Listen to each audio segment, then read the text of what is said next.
अल्लाह ताला के यहाँ उसके गुनाहों की माफी न हो सके, इस एक महीने में वो तौबा न कर सके, वो अल्लाह से अपने गुनाहों की माफी न मांग सके, उससे बड़ा बदनसीब कोई नहीं है।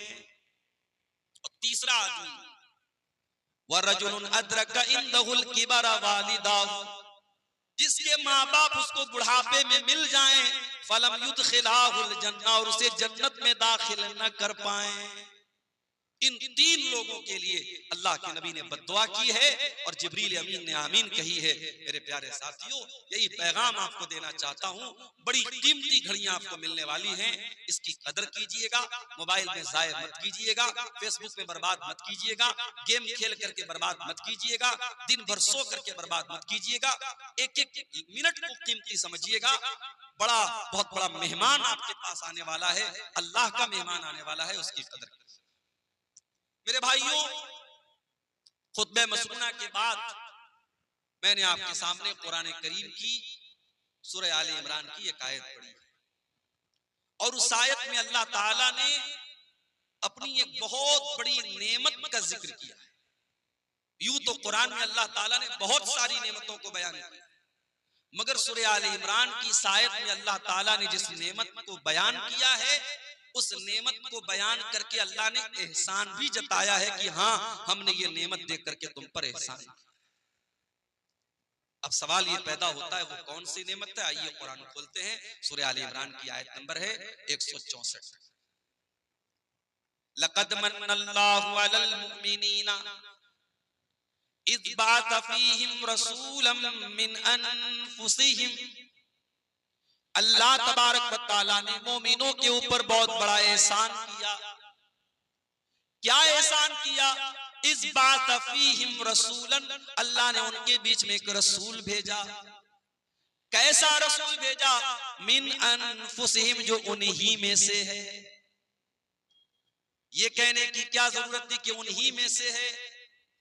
ये कहकर के अल्लाह ताला ये बताना चाहता है कि मेरे बंदो, हमने जो रसूल भेजा, जो नबी भेजा, वो कोई फरिश्ता नहीं है, वो कोई नूर की मखलूक नहीं है, वो भी इंसान है। और जिस तरीके से तुम एक माँ बाप से पैदा हुए, वो भी आमना का और अब्दुल्ला का बेटा है। तुम बीमार पड़ते हो, मेरा नबी भी बीमार पड़ता है। तुम तकलीफ में होते हो, मेरे नबी को भी तकलीफ होती है। तुम्हें गुस्सा आता है, मेरे नबी को भी गुस्सा आता है।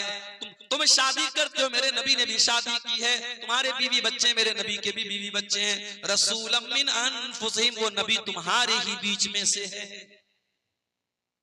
उस नबी का काम क्या है? यतलू अलैहिम आयातिही, वो कुरान की आयतों को पढ़ पढ़ के तुमको सुनाता है। वयुज़क्कीहिम, और वो तुमको पाक करता है, तुम्हें पवित्र करता है, तुम्हें गंदगियों से निकालता है, तुम्हें बुराइयों से निकालता है। कभी मौका मिले मेरे नौजवानों, सीरत की कोई भी किताब आप उठा के देख लो, नबी के दौर में मक्का के हालात क्या थे? कौन सी ऐसी बुराई थी उस समाज में जो नहीं होती थी? लोग मुर्दार खाया करते थे, लोग सूद खाया करते थे, लोग ज़िना किया करते थे, लोग कत्ल किया करते थे, लोग बेटियों को जिंदा जमीन में गाड़ दिया करते थे। हलाल और हराम की कोई तमीज न थी। बाप के मरने के बाद अपनी सौतेली माँ से बेटा शादी कर लिया करता था। औरतें जानवरों की तरह मार्केट में बिका करती थी।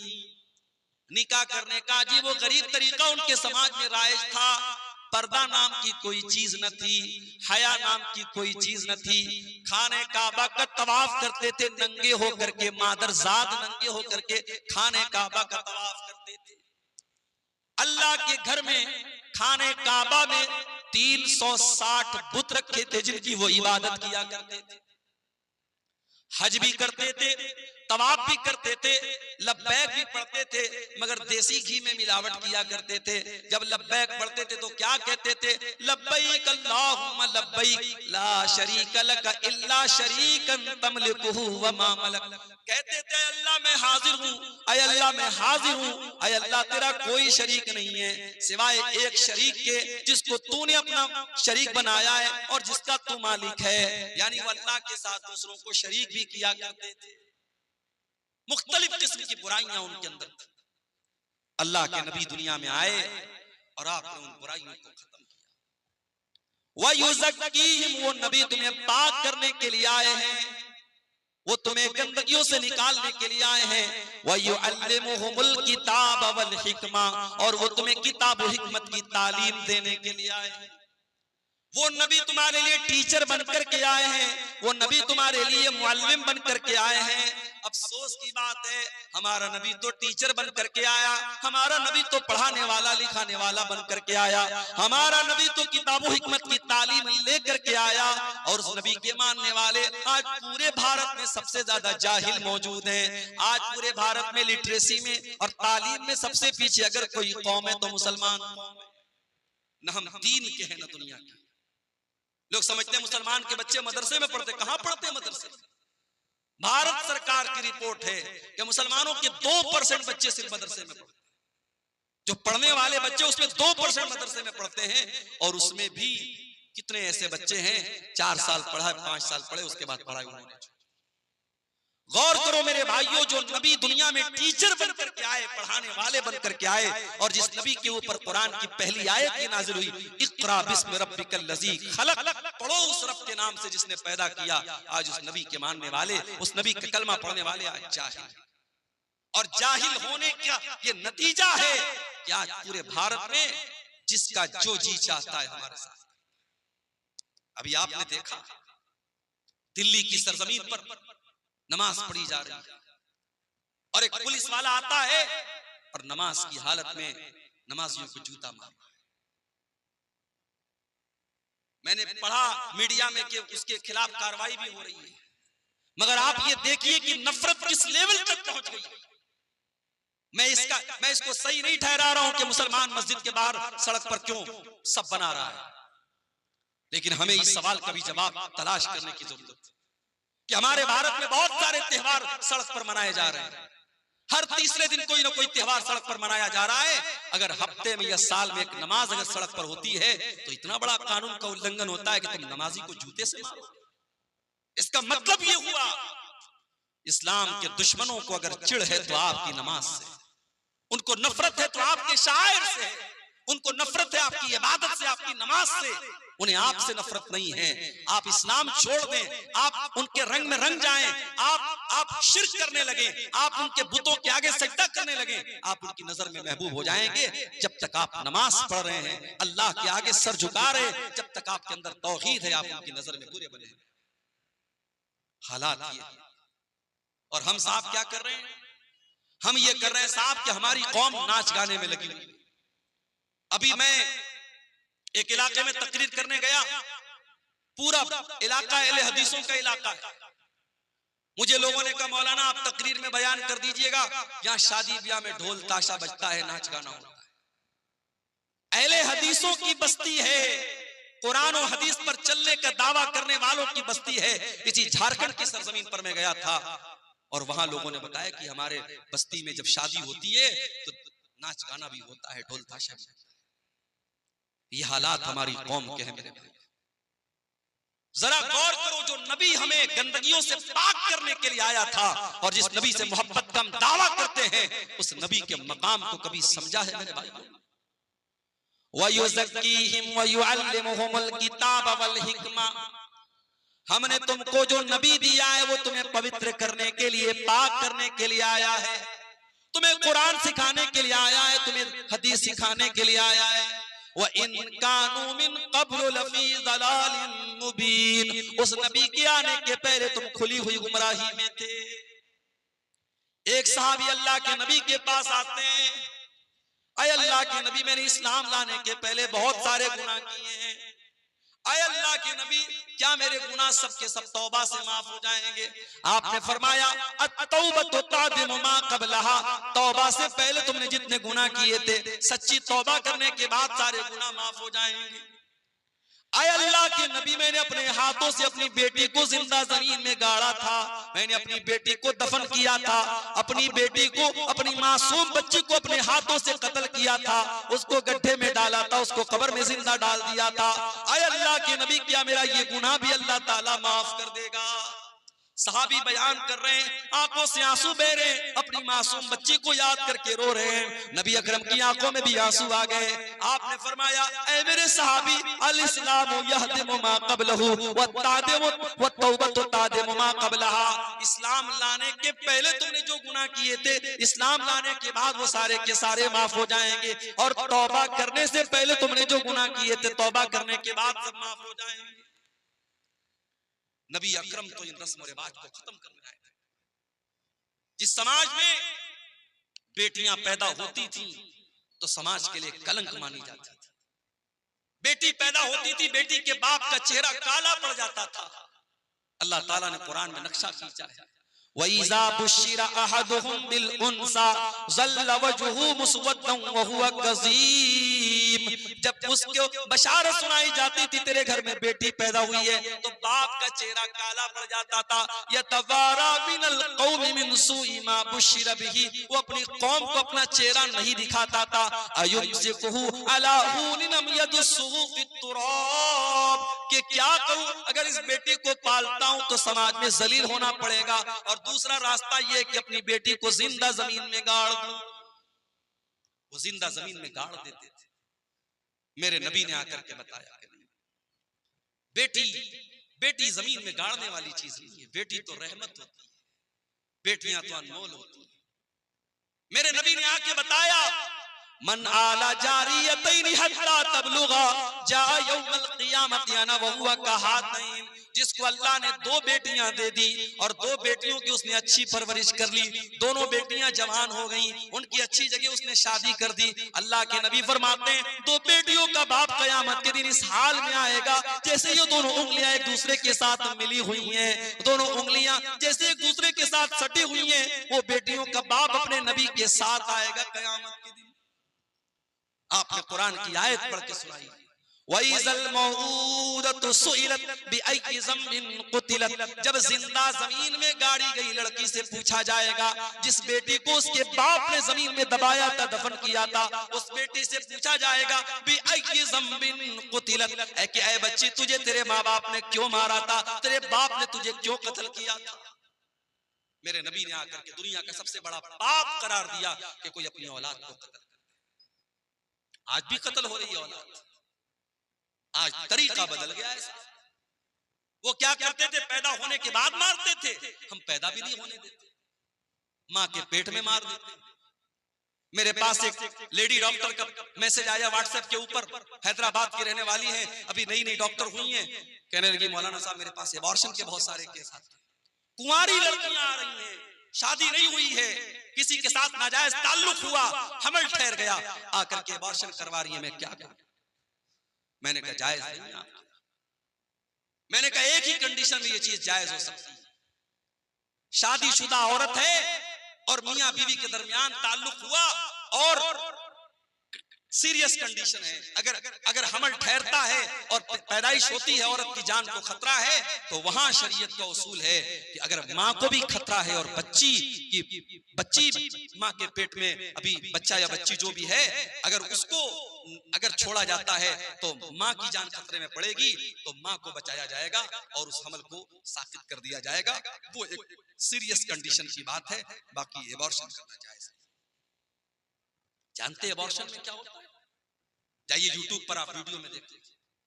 जब ये एबॉर्शन होता है तो अल्ट्रासाउंड के जरिए ये बताया गया, दिखाया गया कि उस मासूम बच्चे को मां के पेट में इस बेरहमी से मारा जाता है, उसके बदन के टुकड़े टुकड़े किए। मेरे भाई जो 1400 साल पहले के वो जाहिल, वो अपनी बेटियों को एक बार मारते थे और पैदा होने के बाद मारते थे, और आज वो बेटी का बाप अपनी बेटी को उसकी मां के पेट में मार रहा है और डॉक्टर के जरिए मरवा रहा है और इंजेक्शन के जरिए मरवा रहा है। आज का इंसान इस कदर गिर चुका है।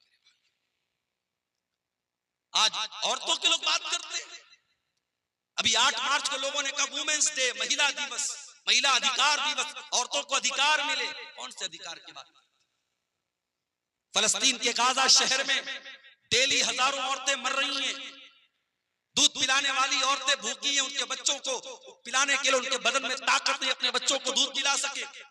प्रेग्नेंट औरतें, हमल वाली औरतें हैं, पेट में बच्चा है, खाने को हफ्तों से न खाने को खाना है, न पीने को पानी है। 400-500 औरतों पर एक लैट्रीन है। वो जानवरों जैसी जिंदगी वो औरतें गुजार रही हैं और दुनिया में तहजीब का ठेकेदार बना है अमेरिका और तहजीब का ठेकेदार बना है इसराइल, और ये सब उस जुल्म को सही करार दे रहे हैं और जुल्म पर चुप हैं और उन औरतों पर जुल्म हो रहा है। और ये साफ दुनिया को कह रहे हैं महिला के अधिकार का दिवस मनाओ, वुमेन्स राइट डे मनाओ। ये ढकोसले है मेरे भाइयों। औरतों को अगर हक दिया है किसी मजहब ने तो इस्लाम।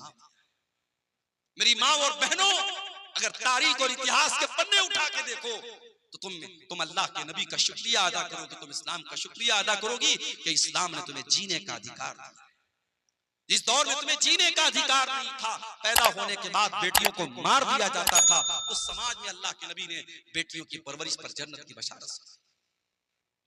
अम्मा आयशा फरमाती हैं, एक दिन मैं घर में बैठी हुई थी, एक मांगने वाली आती है, भीख मांगने वाली आती है, उसके साथ दो छोटी छोटी बच्चियां हैं।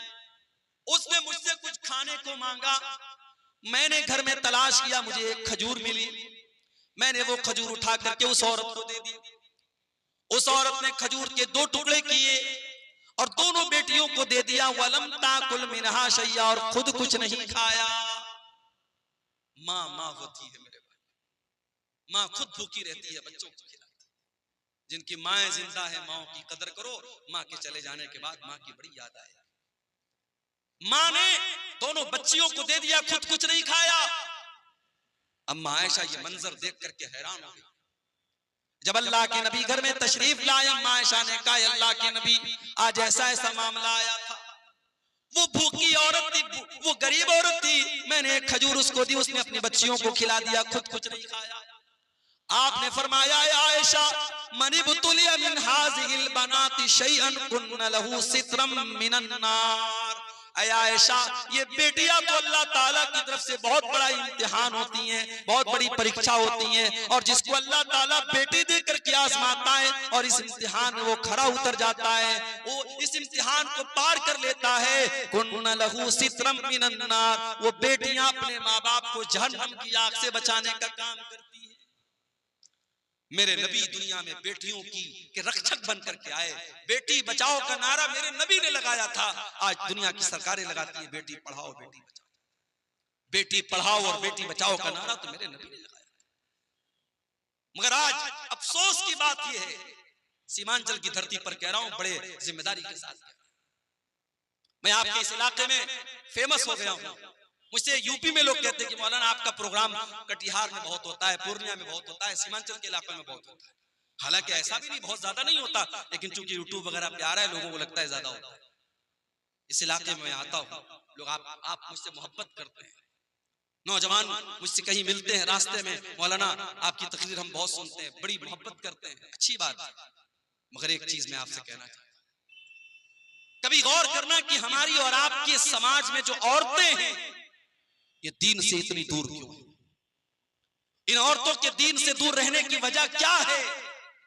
वजह यही है कि आज हमारी औरतें दीन की तालीम नहीं हासिल कर रही हैं। या तो हम उनको पढ़ाते ही नहीं, या पढ़ाते हैं स्कूल में पढ़ाते हैं, कॉलेज में पढ़ाते हैं, यूनिवर्सिटी में पढ़ाते हैं, बीएड करा दिया, एमए करा दिया, बीए करा दिया, हमारी बेटियों को दीन सिखाने वाला। इसीलिए समाज में जितने रस्मों रिवाज हैं, इन्हीं औरतों की वजह से चल रहे हैं। जब तक आप इन औरतों को दीन नहीं सिखाएंगे, नबी ने फरमाया था बेटी पढ़ाओ बेटी बचाओ। अल्लाह के नबी ने फरमाया था, तलबुल इल्म फरीज़तुन अला कुल्li मुस्लिम। इल्म हासिल करना हर मुसलमान के लिए कंपलसरी है, अनिवार्य है, जरूरी है। हर मुसलमान, चाहे वो मर्द हो चाहे वो औरत हो, उसके लिए दीन का सीखना जरूरी है।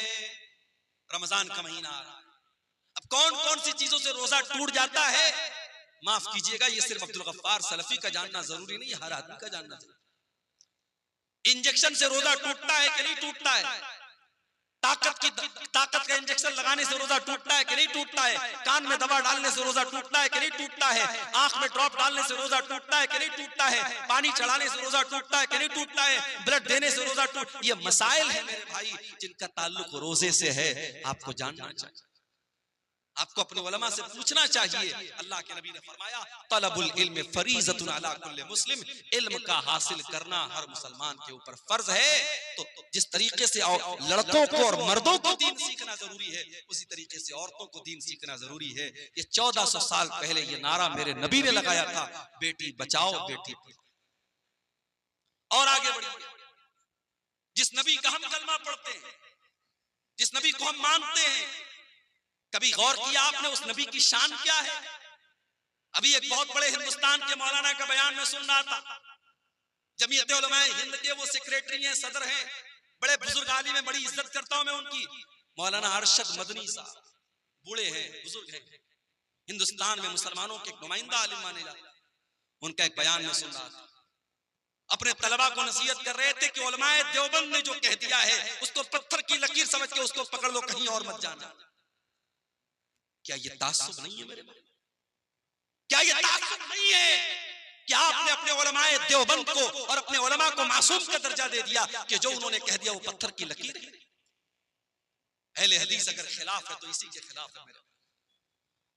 अहले हदीस का यही दावा है कि अगर दुनिया में कोई ऐसी हस्ती है जो मासूम है तो वो हस्ती है जनाब मोहम्मद रसूलुल्लाह सल्लल्लाहु अलैहि वसल्लम। और मौलाना अल्ताफ हुसैन हाली ने 100 साल पहले नक्शा खींचा था और कहा था, नबी को जो चाहे खुदा कर दिखाए, इमामों का रुतबा नबी से बढ़ाए, मज़ारों पे जा जा के नजरें चढ़ाए, शहीदों से जा जा के मांगे दुआएं, न तौहीद में कुछ फर्क इससे आए, न इस्लाम बिगड़े न ईमान जाए।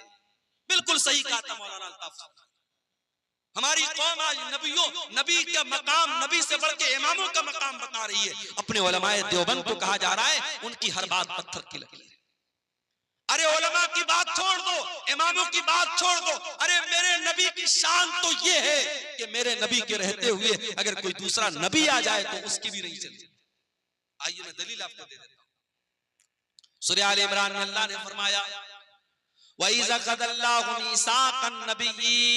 याद करो जब अल्लाह ताला ने सारे नबियों से वादा लिया, लमा आतैतुकुम मिन किताबिन व हिकमा, ऐ मेरे नबियों मैं तुमको अपनी किताब दे रहा हूँ, मैं तुमको रसूल बना रहा हूँ। सुम्मा जाअकुम रसूलुम मुसद्दिकुल लिमा माअकुम, अगर तुम्हारी जिंदगी में मेरा आखिरी नबी आ जाएगा, मेरा आखिरी रसूल आ जाएगा, लतुमिनुन्न बिही व लतंसुरुन्नहु, तो तुम मेरे आखिरी नबी पर ईमान लाओगे, तुम मेरे आखिरी नबी की मदद करोगे। क़ाल अक़ररतुम व अख़ज़्तुम अला ज़ालिकुम इसरी, अल्लाह ने सारे नबियों से वादा लिया, सारे नबियों से एग्रीमेंट लिया कि क्या तुम इस बात का इकरार करते हो कि नहीं करते हो?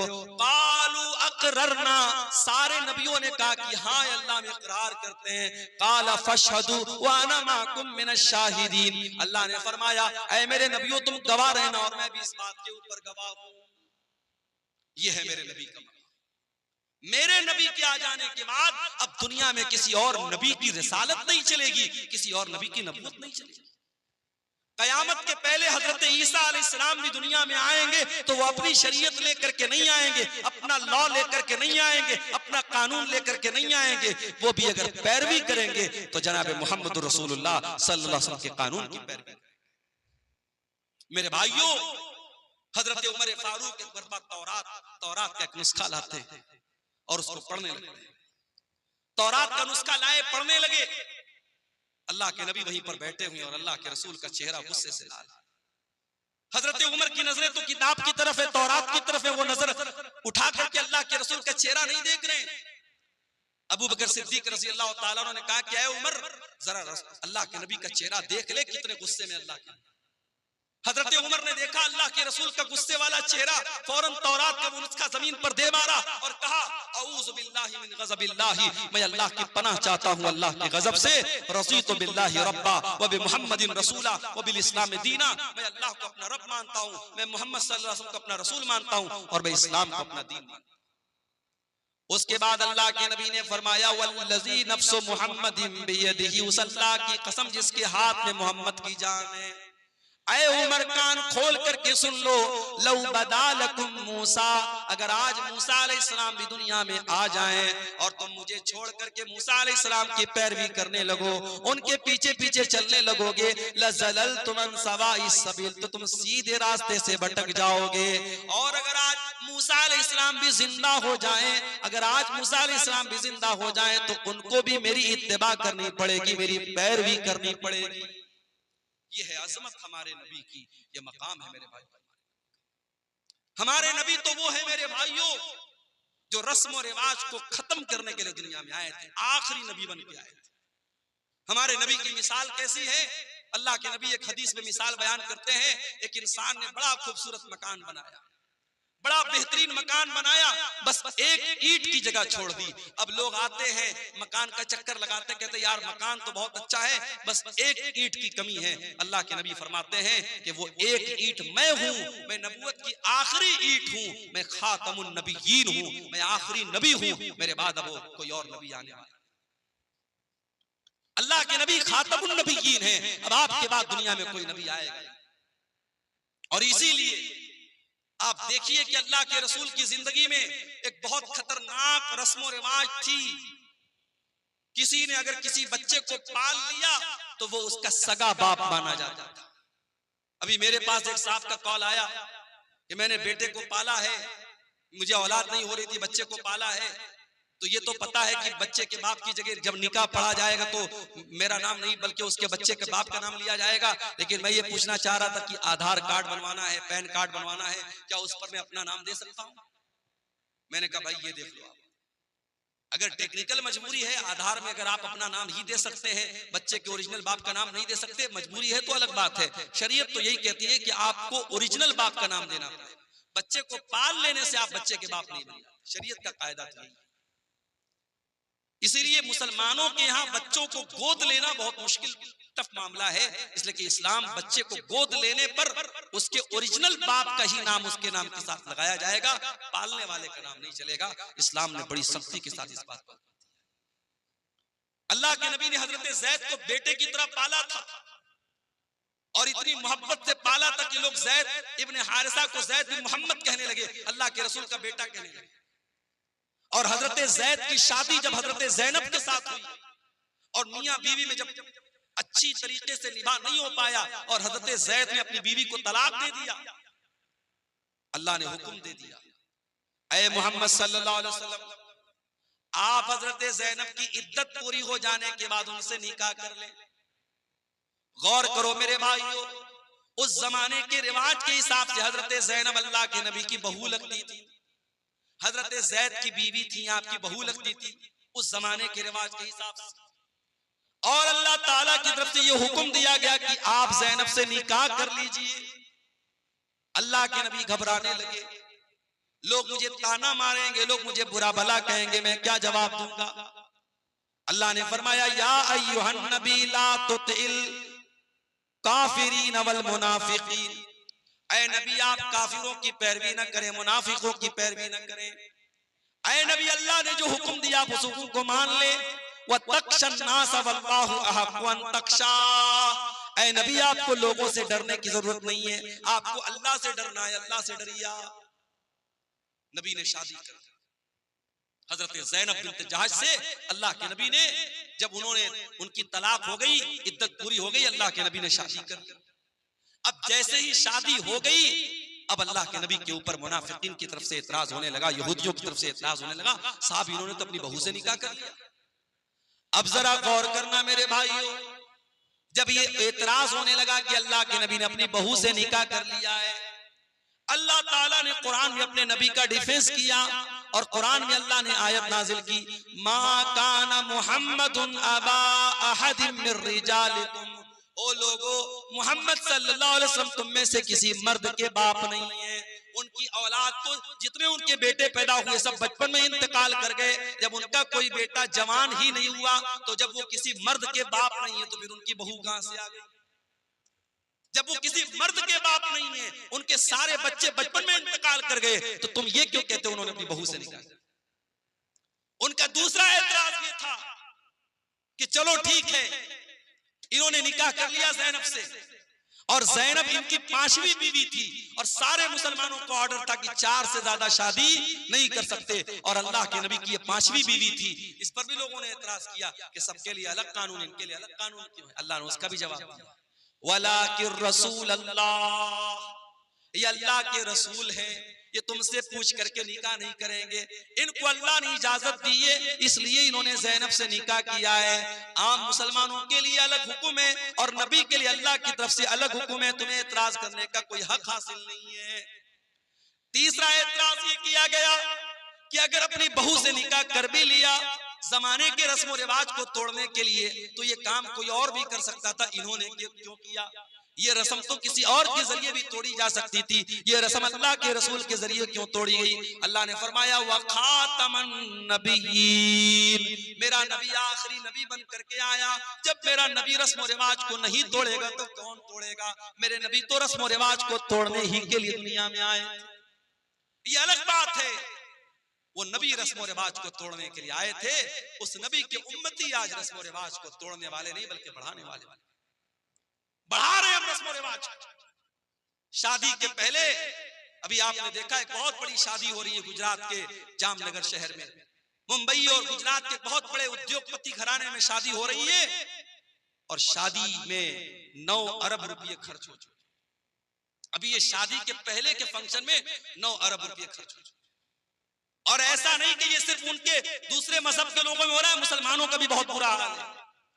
कलकत्ता के मटिया बुर्ज में मैं गया था, वहां लोगों ने मुझे बताया कि बहुत करोड़पति अरबपति मुसलमान ने अपनी लड़की की शादी की तो कई किलो उसने सोना अपनी बेटी को जहेज में दिया था। किलोग्राम नहीं, किलो में उसने अपनी बेटी को जेवरात से लाद दिया था अपनी बेटी। कई शादी हो रही है तो जितने बाराती आ रहे हैं सब बारातियों को सूट दिया जा रहा है, सारे बारातियों को सोने की अंगूठी दी जा रही है। ये मुसलमानों क्या भी ये हाल हो रहा है? आपके सीमांचल के इलाके में क्या जहेज की रस्म नहीं है? क्या हल्दी की रस्म नहीं है? क्या औरतें सिंदूर नहीं लगा रही हैं? क्या बिंदी नहीं लगा रही हैं? बंगाल में आप चले जाएं तो कहीं फर्क करना मुश्किल हो जाता है कि ये लड़की, ये औरत मुसलमान है या गैर मुस्लिम।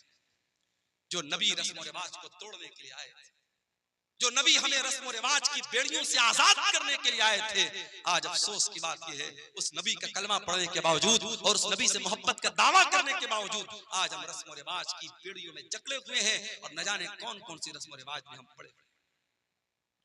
एक शादी में मैं गया बनारस में, हमारे खानदान में रिश्तेदारी में शादी थी। मैं गया तो शादी के पहले लड़की वाले बहुत सारा सामान तैयार करते हैं, लड़के वाले दुल्हन के लिए, बहू के लिए। तो उसमें देखा कि साहब दुल्हन के लिए एक सुहाग की पुड़िया तैयार हो रही, वो कुछ सामान थे, कुछ जड़ी बूटियां वगैरह थी। मैंने पूछा ये क्या है? कहने लगे सुहाग की पुड़िया है। मैंने कहा इसमें क्या क्या है? पता लगा उसमें वो है जो बाल में लगाते हैं, सिंदूर है, बिदिया है। मैंने कहा ये क्या है? कहने लगे सुहाग की पुड़िया है।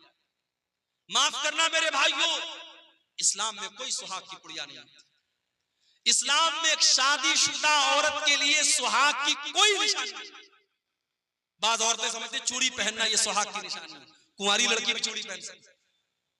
और ये सिंदूर लगाना और ये बिंदिया लगाना तो बिल्कुल मुशरिकाना और शिरकिया चीज है, ये तो नहीं करना चाहिए। और ये जो मंगलसूत्र पहनती है कि ये साथ में सुहाग की निशानी, ये भी गैर मुस्लिमों का तरीका है, इस्लाम से इसका कोई ताल्लुक। इस्लाम में सुहाग की कोई निशानी नहीं है। सुहाग की बस एक निशानी है, शौहर के दिल में बीवी की मोहब्बत, बीवी के दिल में शौहर की मोहब्बत। या साहब शादी में सुहाग की पुड़िया दी जा रही है।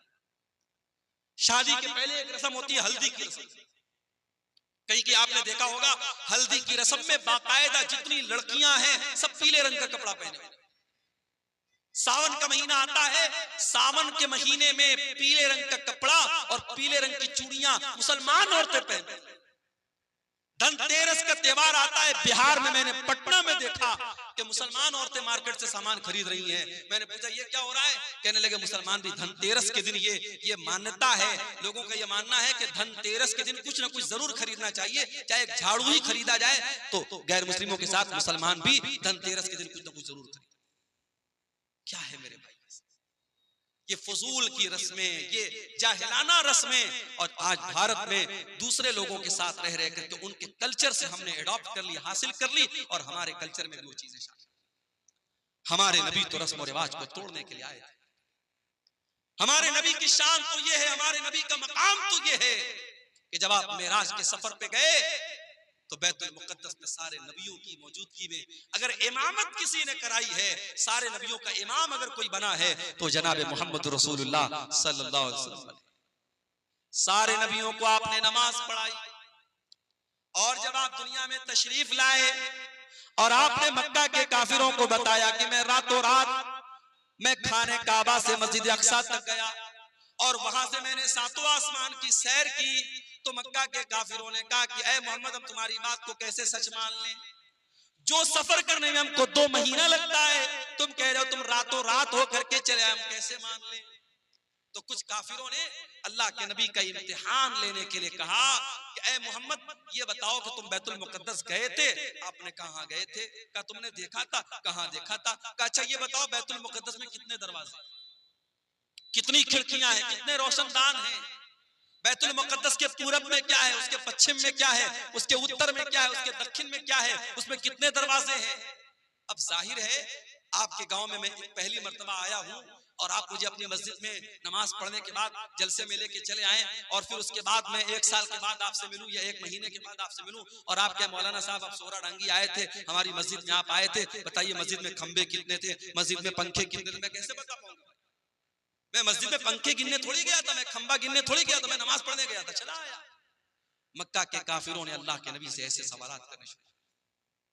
अल्लाह के नबी फरमाते मैं बहुत परेशान हो गया कि मैं इनके सवालों का क्या जवाब, अगर जवाब नहीं देता हूं तो ये मुझे झूठा बना देंगे कि साहब ये तो झूठ बोल रहे, और जवाब मैं दूं तो कैसे दूं, मुझको तो याद भी नहीं है। अल्लाह तबारक व तआला ने दुनिया का पहला वीडियो अल्लाह के नबी के सामने लाकर रखा। अल्लाह के नबी फरमाते हैं कि बैतुल मुकद्दस का पूरा वीडियो, मैं वीडियो अपनी ज़बान में कह रहा हूं, अल्लाह के नबी ने फरमाया कि बैतुल मुकद्दस का पूरा व्यू, पूरा मंजर मेरे सामने रख दिया गया और जो वो सवाल करते थे बैतुल मुकद्दस का वो मंजर अल्लाह ताला मेरे सामने ले आता था। वो पूछते थे कितने दरवाजे हैं, मैं गिन के बता देता था इतने दरवाजे। वो पूछते थे कितने खंबे हैं, मैं गिन के बता देता था इतने खंबे। ये हमारे नबी की शान है। हमारे नबी तो वो नबी हैं जो दुनिया में पत्थर खाते हैं, जो दुनिया में जुल्म सहते हैं, किसके लिए, हमारी और आप।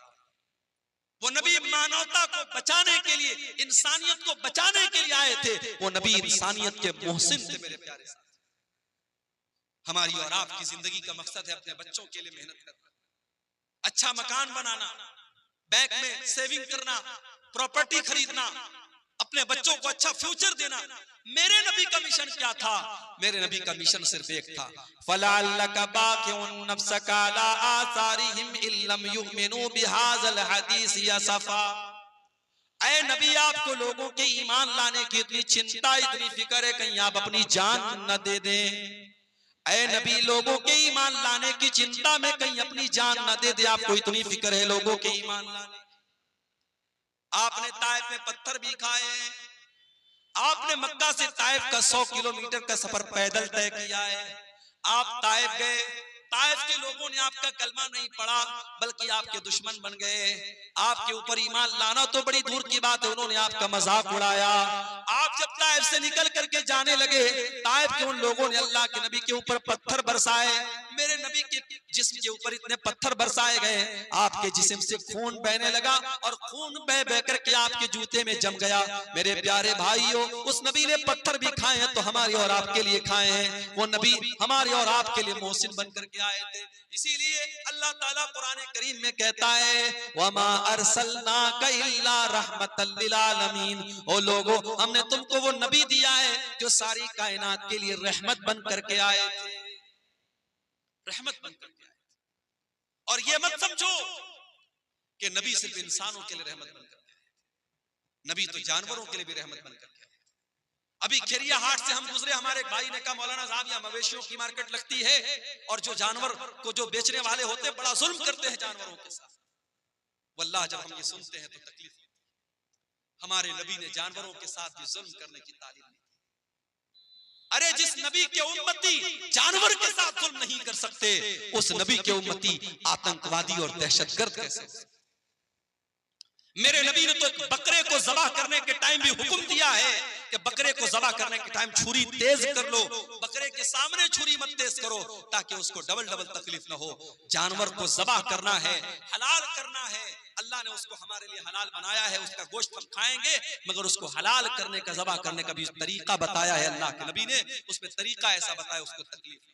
और आज मेडिकल साइंस भी ये कहती है कि जो झटके से जानवर को मारते हैं, कभी आप YouTube पर देखिए, जो झटके से जो मारा जाता है और गर्दन के ऊपर ऐसे जो है वो जो चापड़ होता है और उससे मारते हैं, तो वो जो तरीका जानवर को मारने का होता है और जो इस्लाम का तरीका है गले पर छुरी चलाने का, दोनों में बहुत फर्क है।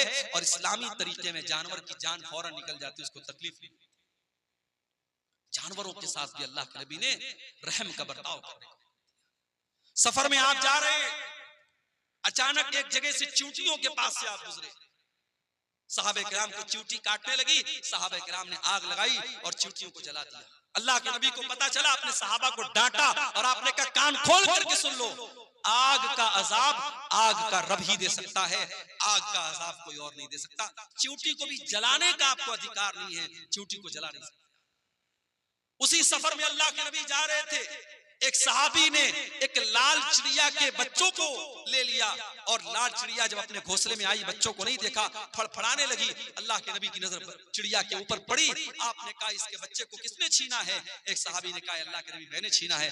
आपने फरमाया जाओ उसके बच्चों को लौटा दो। एक चिड़िया को उसके बच्चे से जुदा करने की तालीम मोहम्मद रसूलुल्लाह ने नहीं दी है। जो एक चिड़िया को उसके बच्चों से दूर करने की तालीम नहीं दे सकते हैं, वो किसी माँ से उसके बच्चे को दूर करने की तालीम कैसे दे सकते? अल्लाह के नबी फरमाते हैं, एक औरत ने बिल्ली को पकड़ा और बिल्ली को बांध दिया, कैद कर दिया, न खाने को देती थी न पीने को देती थी, यहां तक कि बिल्ली मर गई। अल्लाह के नबी फरमाते वो बुढ़िया जहन्नम में जाएगी, एक बिल्ली को बेवजह मारने की वजह से वो जहन्नम में जाएगी। दूसरी हदीस में अल्लाह के नबी फरमाते हैं, एक फाहिशा औरत ने, एक बदचलन औरत ने, जब वो कुएं से पानी निकाल रही थी, एक कुत्ता प्यास से मर रहा था, उसने अपने चमड़े के मोजे में पानी निकाला और कुत्ते को पिला दिया। उसके इस अमल की वजह से अल्लाह ताला ने उस फाहिशा औरत को बख्श दिया, उसको माफ कर दिया। ये मेरे नबी की रहमत है। जानवरों के साथ भी अच्छा सलूक करने की आपने तालीम दी। और जानवर ही नहीं, मेरे नबी तो बेजान चीजों के लिए भी रहमत बन करके आए। वो हदीस आपने सुनी होगी, अल्लाह के नबी खजूर के तने पर खड़े होकर खुतबा देते थे। एक औरत की नजर पड़ी, उसने देखा अल्लाह के नबी खजूर के तने पर खड़े होकर खुतबा देते हैं। उसने कहा ऐ अल्लाह के नबी हमें अच्छा नहीं लगता है, आप खजूर के तने पर खड़े होकर के खुतबा दे, हमें अच्छा नहीं लगता है। उस औरत का बेटा बढ़ई का काम करता था, उसने कहा अल्लाह के नबी मैं अपने बेटे से कह करके एक बेहतरीन मिंबर आपके लिए बनवा दूंगा। पता ये चला कि आपके उलमा और आपके रहनुमा अगर तकलीफ में और मुसीबत में हैं, तो आप ये मत कह के पल्ला झाड़ दीजिए कि साहब हमसे क्या मतलब है। अगर आपके उलमा को जरूरत है आपकी, तो आप उनकी मदद कीजिए। सहाबे किराम अपने नबी को अगर देखते थे कि यहाँ मेरे नबी को किसी चीज की जरूरत है, तो सहाबे किराम अपने नबी की मदद करते थे। यहाँ हालात क्या है, लॉकडाउन लगा, मस्जिदों में पढ़ाने वाले इमाम और मदरसे में प्राइवेट पढ़ाने वाले टीचर 5,000 10,000 जिनकी तनख्वाहें थी, लॉकडाउन में उनकी तनख्वाहें बंद हो गई। मस्जिद की कमेटी ने कह दिया मौलवी साहब हमारे पास पैसा नहीं है, मदरसे वालों ने कह दिया हमारे पास बजट नहीं है। कितने मदरसे में पढ़ाने वाले मौलवियों को मैं जानता हूं, उन्होंने कर्जे ले लेकर के लॉकडाउन का टाइम गुजारा। कितने मस्जिदों के इमाम को मैं जानता हूं, उन्होंने लोगों के सामने हाथ फैला करके अपना काम चलाया मेरे। और आज जब लॉकडाउन खत्म हो गया और जिंदगी नॉर्मल हो गई, उन्हीं मौलवियों ने और उन्हीं इमामों ने ये तय कर लिया कि आज के बाद हम मदरसे में नहीं पढ़ाएंगे। हम की कोई छोटी मोटी दुकान कर लेंगे, कोई छोटा मोटा बिजनेस कर लेंगे, कोई कारोबार कर लेंगे, मगर हम ये गुलामी की जिंदगी नहीं गुजारेंगे, ये गुलामी की जिंदगी नहीं। मेरे भाइयों, अपने इमामों का, अपने उलमा का ख्याल रखा। नबी के दौर में अल्लाह के नबी लकड़ी के तने पर खड़े होकर खुतबा दे रहे हैं, औरत देखती है, कहती है अल्लाह के नबी हमसे देखा नहीं जाता है, मेरा बेटा बढ़ई का काम करता है, मैं मिंबर ला करके तैयार करके आपको दे दूंगी। अगला जुमा आया, खुतबे जुमा के लिए अल्लाह के नबी मस्जिद में आए, देखा मिंबर आके रखा हुआ है और खजूर का तना कोने में पड़ा हुआ है। अल्लाह के प्यारे नबी मिंबर के ऊपर चढ़े, खुतबा देने लगे। हदीस के अल्फाज है, बुखारी की रिवायत है, फसाहतिन नखला, खजूर के तने से रोने की आवाज आने लगी, खजूर के तने से रोने की आवाज आने लगी। अल्लाह के नबी मिंबर से उतरे और उस खजूर के तने को अपने सीने से लगाया।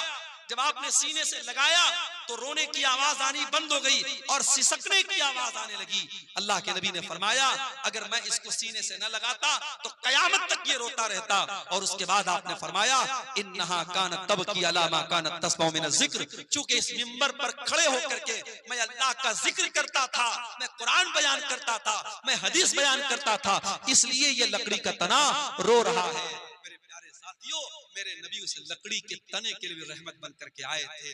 हम और आप इतने बड़े बदनसीब हैं कि आज उस नबी, जिस नबी से लकड़ी का तना भी मोहब्बत करता था, हम इतने बड़े बदनसीब हैं कि उस नबी से का नाम तो हम लेते हैं, उस नबी से मोहब्बत का दम तो भरते हैं, मगर उस नबी की सुन्नतों से हम पीछे हैं, उस नबी के तरीके से हम पीछे हैं। न हमारी शादी ब्याह उस नबी के तरीके के मुताबिक है, न हमारा लेन देन उस नबी के तरीके के मुताबिक है, न हमारा अखलाक उस नबी के तरीके के मुताबिक है। हमारा नौजवान तो नौजवान 60 साल के बूढ़े जब सैलून में जाते हैं और सैलून में जाकर के अपनी दाढ़ी को मुड़ाते हैं और क्लीन शेव होते हैं, उन्हें शर्म आनी चाहिए, उन्हें गैरत आनी चाहिए और उन्हें सोचना चाहिए कि उनके नबी ने कहा था कि दाढ़ी को छोड़ दो, उनके नबी ने मना किया था कि दाढ़ी को मत छेड़ो, दाढ़ी को मत काटो, दाढ़ी को मत मूड़ो।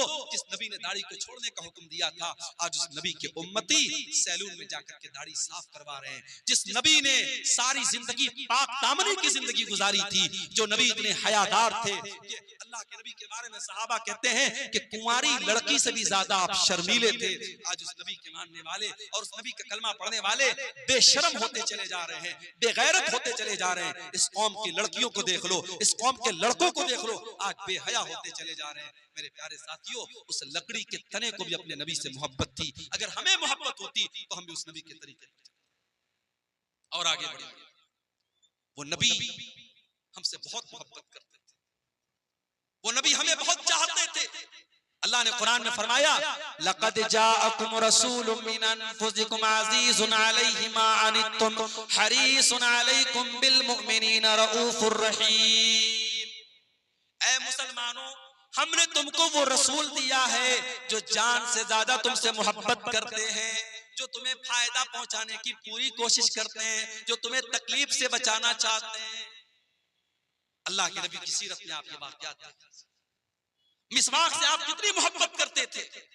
इंतकाल के पहले भी आपने हजरत आयशा के भाई अब्दुर्रहमान के हाथ में मिसवाक देखी, हजरत आयशा को इशारा किया, हजरत आयशा ने अपने भाई से मिसवाक को लिया, अपने दांतों से नरम किया। अल्लाह के नबी ने अपने आखिरी टाइम भी मिसवाक किया है। मिसवाक से इतनी मोहब्बत करते थे अल्लाह के नबी, उसके बावजूद आपने अपनी उम्मत की आसानी के लिए क्या फरमाया, लौला अन अशुक्का ला उम्मती ला अमरतुहुम बिस्सिवाक इंदा कुल्ली सलाह। अगर मैं अपनी उम्मत के लिए परेशानी न समझता, अगर मैं अपनी उम्मत के लिए मुसीबत न समझता तो मैं मिसवाक को कंपलसरी कर देता, जरूरी कर देता। लेकिन अगर मैं मिसवाक को जरूरी कर देता, मेरी उम्मत परेशानी में पड़ जाती, इसलिए मिसवाक को आपने जरूरी करार दिया। तरावीह की नमाज को देखो मेरे भाइयों, पहले दिन अल्लाह के नबी ने तरावीह पढ़ाई तो थोड़े से साहबा आए, दूसरे दिन आपने तरावीह पढ़ाई तो आधी मस्जिद भर गई, तीसरे दिन आपने तरावीह की नमाज पढ़ाई तो पूरी मस्जिद भर गई, चौथी रात आप नहीं आए। जब फजर की नमाज में आप आए, आपने फरमाया मैं जानबूझ करके नहीं आया। ऐ मेरे साहबा, इस नमाज को लेकर के तुम्हारा जज्बा मैंने देखा, तुम्हारा शौक मैंने देखा। खशीतु अन तुफरज़ अलैकुम, मैं डर गया कि कहीं तरावीह की नमाज तुम्हारे लिए फर्ज न हो जाए। उस नबी ने चौथे दिन तरावीह की नमाज नहीं पढ़ाई ताकि तरावीह की नमाज फर्ज न हो जाए। मेरे भाइयों, वो नबी हमसे इतनी मोहब्बत करते थे, हमारी आसानी चाहते थे वो नबी। मेराज के सफर में आप गए, 50 टाइम की नमाज आप वापस आए, मूसा अलैहिस्सलाम से मुलाकात हुई। मूसा अलैहिस्सलाम ने कहा कि ऐ मोहम्मद सल्लल्लाहु अलैहि वसल्लम, कितना आपको क्या हुक्म मिला अल्लाह ताला की तरफ से? कहा कि 50 टाइम की नमाज। कहा कि आपकी उम्मत नहीं पढ़ पाएगी। मैंने बनी इस्राइल को आजमाया है, मैंने तजर्बा किया है, बनी इस्राइल को मैंने बहुत आजमाया है, आपकी उम्मत 50 टाइम की नमाज नहीं पढ़ पाएगी, आप जाइए अपने रब से कम करवाइए। अगर अल्लाह के रसूल को खुद पढ़ना होता, 50 पढ़ने में आपको कोई दिक्कत नहीं थी। अपनी उम्मत की आसानी के लिए आप गए और 50 में 10 कम करवा के 40 लेके आए। हजरत मूसा ने कहा 40 भी नहीं पढ़ पाएगी, वापस जाइए। अब फिर गए 40 में से 10 और कम करवा के लाए, 30 हो गई, 30 से 20 हो गई, 20 से 10 हो गई, 10 से 5 हो गई। 5 टाइम की नमाज भी जब अल्लाह के नबी लेकर के आए, हजरत मूसा ने कहा, ऐ मोहम्मद सल्लल्लाहु अलैहि वसल्लम, आपकी उम्मत 5 टाइम की नमाज भी नहीं पढ़ पाए। और वाकई 5 टाइम की नमाज भी आ जाती है। बड़े कारोबारी हैं हम, बड़े बिजनेसमैन हैं, दुकान पर बैठे हुए हैं, हय्या अलस सलाह की आवाज आ रही है, मगर हमें नमाज पढ़ने की फुर्सत नहीं। रात को 2-2 बजे तक हमारे नौजवान मोबाइल पे लगे हुए हैं, और फजर के टाइम 5 साढ़े 5 बजे जब फजर की अजान हो रही है और मुअज्जिन कह रहा है अस्सलातु खैरुम मिनन नौम, नमाज नींद से बेहतर है। 2 बजे तक 3 बजे तक रात में जागने वाला मुसलमान फजर की नमाज में सोया हुआ है। मेरे प्यारे भाइयों, मूसा अलैहिस्सलाम को कितना बेहतरीन तजर्बा था अपनी कौम का। उन्होंने कहा आपकी उम्मत 5 टाइम की नमाज भी नहीं पढ़ पाए। माफ करना मेरे भाइयों, आपका बिजनेस और आपका कारोबार नमाज से बड़ा नहीं है। आप कारोबार भी कीजिए, आप बिजनेस भी कीजिए, लेकिन नमाज अपने टाइम पर पढ़िए। अल्लाह कुरान में कहता है रिजालुल ला तुल्हीहिम तिजारतुन वला बैउन अन जिक्रिल्लाहि व इकामिस सलाह। मेरे नेक बंदे वो हैं, मेरे मोमिन बंदे वो हैं, उनका कारोबार, उनका बिजनेस, उनकी तिजारत उनको नमाज से गाफिल नहीं करता है। वो कारोबार भी करते हैं, वो बिजनेस भी करते हैं, और नमाज का टाइम होता है तो नमाज पढ़ते हैं। यखाफून यौमन ततक़ल्लबु फीहिल क़ुलूब वल अबसार, वो कयामत के दिन से डरते हैं, वो अल्लाह के अजाब से डरते हैं, वो पाबंदी से नमाज पढ़ते हैं। नमाज के सिलसिले में आप कोई ढिलाई मत कीजिए मेरे भाई। सऊदी अरब का एक वाक़या एक आलिम ने लिखा वहां के कि एक मर्तबा मैं फ्लाइट में सफर कर रहा था और मेरे साथ एक फौज का रिटायर कर्नल था जो पहले फौज में काम करता था, मेरे साथ वो बैठा। कहते मैंने फ्लाइट में सफर किया, फ्लाइट से हम लोग उतरे, एयरपोर्ट पर काफी देर तक हम बैठे थे, दूसरी फ्लाइट का इंतजार कर रहे थे। मैंने एक बात नोटिस की कि थोड़ी थोड़ी देर पर वो इंसान किसी को फोन करता है और कहता है कि बेटा आपने नमाज पढ़ लिया। बार बार जोहर का टाइम आया, बेटे से पूछ रहा है नमाज पढ़ लिया। असर का टाइम आया, बेटा पूछ रहा है नमाज पढ़ लिया। मैंने पूछा ये किससे आप बार बार पूछ रहे? फौज का रिटायर कर्नल था सऊदी अरब का। उसने उस मौलाना को जवाब दिया कि हाँ, ये मैं अपने बेटे को कॉल करता हूँ, और मैं हर नमाज के टाइम मेरा मामूल है अपने बेटे को कॉल करके पूछता हूँ कि तूने नमाज पढ़ी कि नहीं पढ़ी। तरबियत इसको कहते हैं। अपने बच्चों को अच्छा खिला देना, अच्छा पहना देना, अच्छे स्कूल में एडमिशन करा देना, उनके घर बना देना, उनके लिए LIC ले लेना, उनके लिए बैंक बैलेंस बना देना। माफ करना, तरबियत यही नहीं है। तरबियत ये भी है कि आप अपने बच्चों की आखिरत की फिक्र करें, अपने बच्चों की नमाज की फिक्र करें। इसीलिए अल्लाह कुरान में कहता है वअमुर अहलका बिस्सलाति वस्तबिर अलैहा, खुद भी नमाज की पाबंदी करो और अपने बच्चों को नमाज का पाबंद बनाओ। अल्लाह के नबी फरमाते हैं मुरू औलादकुम बिस्सलाति वहुम अबनाउ सबई सिनीन, जब तुम्हारे बच्चे 7 साल के हो जाएं उनको नमाज का हुक्म दो। वज़रिबूहुम अलैहा, और जब 10 साल के हो जाएं और नमाज न पढ़े तो उनकी पिटाई करो। अच्छा, 7 साल के बच्चे को पीटने का हुक्म नहीं दिया अल्लाह ने। हमारे यहाँ 6-6 साल के बच्चे स्कूल जाते हैं, सर्दी के मौसम में 5 बजे स्कूल की वैन आती है, माँ जबरदस्ती, बच्चा आंख मल रहा है, उसकी नींद अभी लग रही है, माँ तैयार करती है, ड्रेस पहनाती है, स्कूल का बैग देती है, जबरदस्ती उसको वैन में बिठाती है। मेरे भाइयों, ये सिस्टम सही नहीं है। 7 साल तक तो चाइना में और जापान में आप देख लें, 7 साल तक के बच्चों को तो ऐसे ही खेल खेल में पढ़ाया जाता है, बच्चों को मारा नहीं जाता, बच्चों को पीटा नहीं जाता। ये सबक दिया था जनाब मोहम्मद रसूलुल्लाह सल्लल्लाहु अलैहि वसल्लम ने। 7 साल का बच्चा है, प्यार से समझाओ, मोहब्बत से समझाओ। हाँ, 10 साल का हो गया, अब उसके बिस्तर अलग कर दो। 10 साल का लड़का हो गया, 10 साल की लड़की हो गई, एक बिस्तर पे मत सुलाओ। 2 लड़के हैं, एक बिस्तर पे मत सुलाओ, बिस्तर अलग कर दो, चादर अलग कर दो, कंबल अलग कर दो। हमें बड़ी हैरत हो रही है साहब, 10 साल का लड़का हो गया तो क्या हो गया, हम बिस्तर क्यों अलग कर दें? इस्लाम वहां से शुरू होता है जहां से आपके सोचने की सरहदें खत्म हो जाती हैं। इस्लाम वहां से शुरू होता है। 10 साल का लड़का जो होता है समझदार होने लगता है, उसके अंदर फिजिकल चेंजेस आने लगते हैं। 10 साल की लड़की अब धीरे धीरे बालिग हो रही है। इस्लाम ने कितना पाकीज़ा मजहब है। 10 साल का लड़का या लड़की हो जाए, इस्लाम कहता बिस्तर अलग कर दो, ताकि अब वो जवानी की तरफ जब बढ़े तो उनके दिल में कोई गलत ख्याल ना आए, और एक बिस्तर पे अगर सोएंगे तो उनके दिल में गलत ख्याल पनप सकते हैं। इस्लाम ने बिस्तर को अलग करने का हुक्म दिया, और अल्लाह के नबी ने कहा 10 साल का बच्चा हो जाए और नमाज न पढ़े तो उसकी पिटाई।